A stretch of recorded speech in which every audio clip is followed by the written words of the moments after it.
LMK ini, Iya. ketika ada artis lain atau penyanyi lain lah, katakanlah penyanyi Iya. lain gitu ya, yang Iya. ingin menyanyikan sebuah karya yang udah terdaftar di LMK ini, apakah harus izin kemana itu Pak? Menyanyi untuk apa?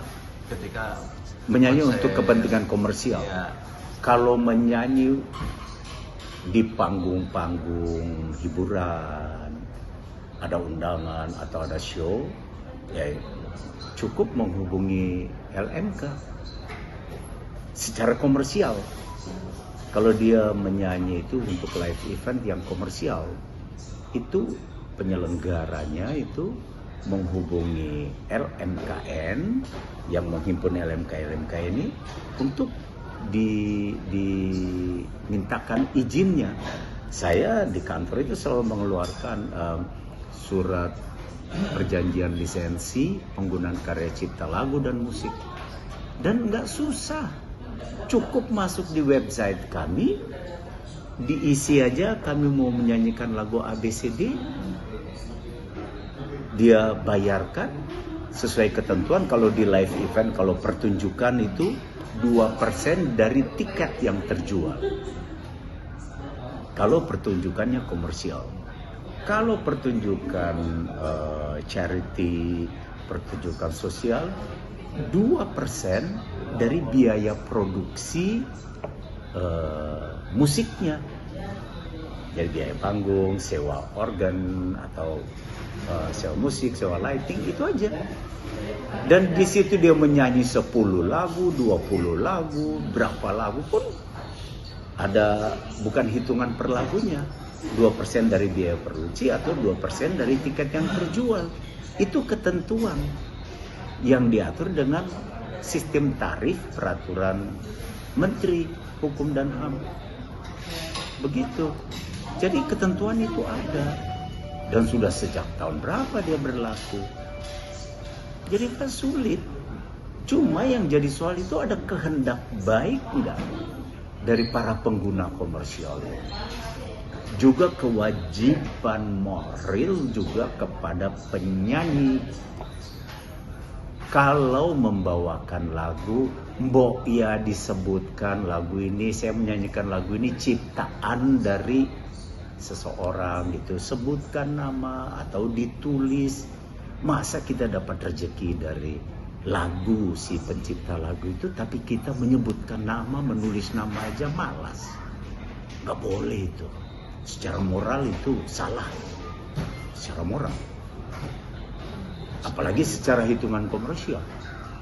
Karena sebuah lagu itu kan ada pemiliknya. No song, no music business. Tidak ada lagu, gak ada bisnis musik. Si penyanyi mau nyanyi apa? Diem aja kalau gitu. Kalau mau pakai lagu, izin dong. Dan mendapatkan izin nggak susah. Kalau untuk live event tadi itu. Kalau untuk digandakan, Anda merekamnya lalu dimanfaatkan secara komersial, ini lebih wajib lagi. Anda harus seizin pemilik hak ciptanya. Hubungi dong penciptanya atau publishingnya. Apalagi ada tindakan komersial sengaja merekam untuk diposting di mana-mana. Iya kan? Kan itu ada kehendak untuk meraup keuntungan secara komersial. Gitu, ini kan edukasi yang baik karena menggunakan sebuah karya cipta lagu itu ada pemiliknya. Pemiliknya itu sudah kuasakan ke LMK atau sudah kuasakan ke untuk performing rights-nya lewat LMK, ataukah dia sudah kuasakan kepada publishing. Nah, itu ada mechanical rights di situ, penggandaan atau memperbanyak dan lain sebagainya. Sebetulnya mudah aja. Kalau menggunakan lagu secara komersial, harus seizin para pemilik hak ciptanya. Di situ kata kunci. Gitu. Tapi ketika Ya, ada sebuah event pertunjukan Kenapa? Ya ketika ada suatu event pertunjukan, Iya. kan kadang-kadang si penyanyi itu nggak tahu ketika dari reaksi penonton itu, padahal di daftar itunya nggak ada ketika dorongan Iya, dari penonton. di pertunjukan. Ya, pertunjukan. Di pertunjukan itu boleh nyanyi lagu apa saja, apalagi kalau penonton minta. Iya. Masa Anda mesti cari dulu pencipta lagunya? Kan di situ dikatakan, undang-undang juga bilang, gunakan saja lagu itu, baru event organizer-nya, penyelenggaranya menghubungi LMK, bayar royalti di sana. Tapi kalau itu tidak dilakukan, ya pelanggaran. Iya kan? Anda mendapatkan rezeki dari sebuah karya cipta seseorang. Anda dapat honor sekian banyak. Masa pencipta lagunya nggak dapat? Keliru itu. Yang punya lagu itu kan karena dia punya lagu yang bagus, Anda menyanyi, Anda dapat rezeki. Penyelenggaranya juga mendapatkan rezeki karena mengkoordinasikan lagu-lagu itu. Wajib hukumnya harus seizin pemilik hak cipta. Gitu. Tapi nanti kita lihat dalam konteks Listi menyanyikan lagunya Pak Yoni Dores ini di mana kesinambungannya gitu. Apakah penyelenggaranya sudah meminta izin? Atau dibuat sengaja untuk mengcover dalam sebuah lalu diposting dan monetize-nya jalan. Itu kan. Tapi sekali lagi himbauan saya, dikomunikasikan dulu. Tapi ya mungkin karena Bung Yoni Dores sudah menghubungi beberapa kali,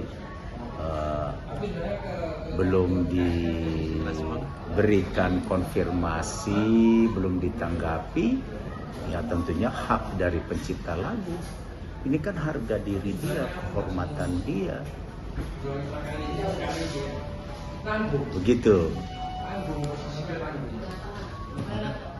Ada saran nggak sih Pak di permasalahan ini mungkin harus seperti apa ke depannya? Kenapa? Supaya hal ini tidak terjadi lagi, tidak terulang lagi. Iya, jadi itu saran saya kepada siapapun insan musik Indonesia untuk harus menghargai sebuah karya cipta yang mana ada pemiliknya. Gitu. Tidak mungkin dia turun dari langit aja lagu itu. Dikerjakan dengan setengah mati oleh pencipta lagunya. Jadi ada pemiliknya. Wajib hukumnya untuk menghargai para pemilik hak cipta. Karena yang diatur dalam undang-undang bukan saja hak ekonominya, tapi hak moralnya juga termaktub di dalamnya. Gitu. Bisa dibilang wajar ya ketika Pak Yoni Dores ini melaporkan itu wajar. Saya nggak mau terjebak dalam pertanyaan seperti itu karena hal yang menyangkut kewajaran kan yang paling tahu itu terlalu subjektif. Tapi kalau dilihat dari kenapa hal ini sampai masuk ke ranah hukum, mungkin ada kekecewaan yang cukup dalam, cukup mendasar dari si pemilik hak cipta di situ. Tapi saya mengenal juga Bung Yoni Dores secara pribadi. Bung Yoni itu orangnya baik. Bung Yoni Dores itu dia cukup senior di dunia mencipta lagu. Dia kan adik kandung dari Dedi Dores. Kami bersahabat sejak zaman di Glodok dulu. Kita sebut sendok, seniman Glodok. Pasti beliau menyimpan kekecewaan yang cukup dalam. Tapi menurut saya, kalau Listi dan juga tim hukumnya itu saling berkomunikasi dengan Bung Yoni Dores, duduk sama-sama, gunakan komunikasi antar insan musik yang mengedepankan harmonisasi keindahan dalam kehidupan, saya kok yakin, saya yakinnya Bung Yoni Dores akan membuka pintu komunikasi. Gitu. Dan seandainya misalkan dari Bapak sendiri misalkan diminta bantuan untuk mendamaikan mereka atau siapa? Itu yang saya bilang, Bung Yoni itu orang baik, hatinya tuh seniman, insan seni, mengedepankan harmonisasi. Jadi ya kalau dikehendaki oleh kedua belah pihak, tentunya saya juga berkehendak untuk juga mendudukan pada proporsinya, kedua belah pihak duduk, tim hukumnya juga duduk, sambil membicarakannya dengan baik. Dan kalau semua punya kehendak baik pasti ditemukan solusi yang bijak. Terus kepada sahabat-sahabat yang menekuni bidang hukum juga punya minat besar dalam hal mendudukkan hak cipta di ranah hukum secara proporsional. Saya rasa yuk kita saling mengisi, mendiskusikan semua, lalu sama-sama kita mengusulkan beberapa hal menyangkut perbaikan undang-undang tentang hak cipta ini ke Badan Keahlian DPR, supaya ada kepastian hukum tanpa lagi ada multitafsir dari pasal-pasal yang kemudian diberlakukan sebagai undang-undang dan turunan peraturan pemerintahnya, peraturan menteri dan lain sebagainya. Segala regulasi itu bersumber dari undang-undang yang tidak lagi ada multitafsir di dalamnya.